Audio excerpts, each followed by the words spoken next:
নমস্কার বন্ধুরা, আজ নিয়ে চলে এসেছি গরমের শুরুতে খুসখুসে কাশি, শ্বাসকষ্ট, বুকে জমা কফ থেকে মুক্তি পাওয়ার সহজ ঘরোয়া উপায়। নিয়ে নিয়েছি 50 গ্রাম আদা, 3 টিস্পুন আখের গুড়, 1 টিস্পুন গোটা জিরে, 15 থেকে 20টা গোলমরিচ, 15 থেকে 20টা লবঙ্গ। আদাটাকে গ্রেট করে নিলাম, লবঙ্গ, গোলমরিচ, গোটা জিরেটাকে গুঁড়ো করে নিয়েছি।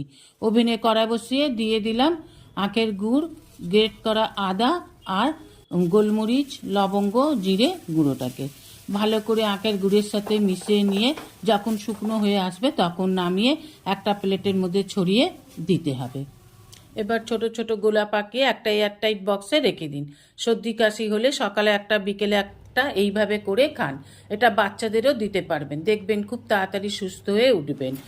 রেসিপিটা ভালো লাগলে অবশ্যই একটা লাইক, কমেন্ট, সাবস্ক্রাইব করার অনুরোধ রইল।